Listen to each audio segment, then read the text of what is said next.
మొన్న వాస్తవానికి జైనూరులో జరిగినటువంటి ఘటన పట్ల అక్కడటువంటి పోలీసులు అది దాడి జరిగింది అనుకొని దాడి కేసు పెట్టేసి వెంటనే జైల్లో పెట్టడం జరిగింది. తర్వాత మాకు నిన్న మా దృష్టికి వచ్చిన వెంటనే ఈ హాస్పిటల్కి వచ్చి నేను పరామర్శించి ఆమె యొక్క ఆమె యొక్క పరిస్థితిని కూడా మేము తెలుసుకున్నాం. అయితే ఆ రోజు ఆమె నిన్న మాట్లాడినప్పుడు ఏమన్నా జరిగిందా, బట్టలు గిట్లా చింపి ఏమన్నా అట్లా మీద పడి అని అంటే నా దృష్టికి ఆమె చెప్పింది, వాళ్ళ కొడుకే మాకు ట్రాన్స్లేషన్ చేసింది. అలాంటిది ఏం జరగలేదు, నన్ను కొట్టిర్రు, నా మెడలో ఉన్న తీసుకెళ్ళిర్రు అన్నది.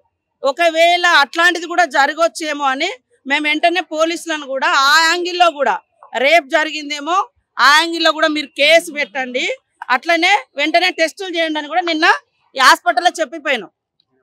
ఈరోజు వాళ్ళు నా మీద ధర్నా చేయడం బీజేపీ మహిళలు ఎవరు దాన్ని కమ్యూనల్ గా మారుస్తున్నారు, ఎవరు ఏ రకంగా డైవర్ట్ చేస్తున్నారో అర్థమవుతుంది. ఈరోజు వాళ్ళ గవర్నమెంట్ ఉన్నటువంటి ప్రాంతాలలో మరి కేంద్ర ప్రభుత్వం ఉంది, కేంద్ర ప్రభుత్వం ఎందుకు ఒక కొత్త చట్టాలను తీసుకురావట్లేదు? కాబట్టి ఇవాళ నేను ఒక ఆదివాసీ మహిళగా ఉండంటే నన్ను డౌన్ అనుకుంటూ మరి నేనేం చర్యలు తీసుకోవట్లేదు, మీరు ఎందుకు వాళ్ళను డైవర్ట్ చేస్తున్నారు? డైవర్ట్ చేసింది ఏముంది? నేను నిన్న మాట్లాడిన దాంట్లో స్పష్టంగా చెప్పినాం, ఆమె జరగలేదన్నది. అయినా కూడా మేము ఆ యాంగిల్లో టెస్టులు చేస్తాము, రిపోర్ట్స్ బయటికి తీస్తాము, కఠినంగా శిక్షిస్తాం. జైల్లోనే ఉన్నాడు, జైలుకు పంపించని చెప్పినాం, జైల్లో పెట్టారు. మహిళా కమిషన్ చైర్పర్సన్ కూడా నిన్న వచ్చింది. మహిళా కమిషన్ ఎక్కడ అని వాళ్ళు అంటున్నారు. అరే ముస్లిం హిందూ ఎక్కడ?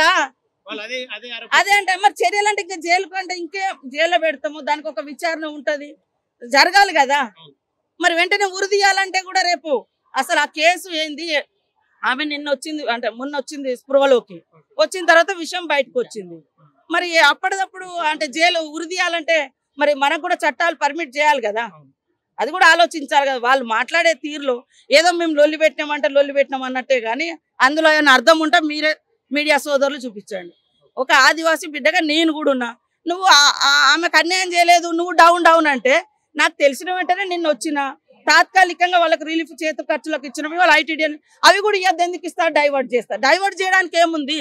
ఆమె ఎట్లా తప్పిదో పట్టిస్తాము? మరి వాళ్ళకు తిండో తిప్పలో ఏదో అవసరం ఉంటుందా ఉండదా? తిండో తిప్పలు ఇక్కడ హైదరాబాద్ లో మాకు చుట్టాలు ఎవరు ఉండరు, ఆదివాసులకు బంధువులు ఎవరు ఉండరు, మరి ఇక్కడ వెళ్ళి ఇబ్బంది పడుతున్నారు.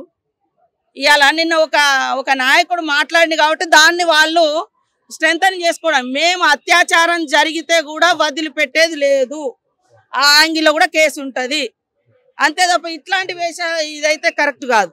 అది మీరే బయట తీయండి వాస్తవాలు.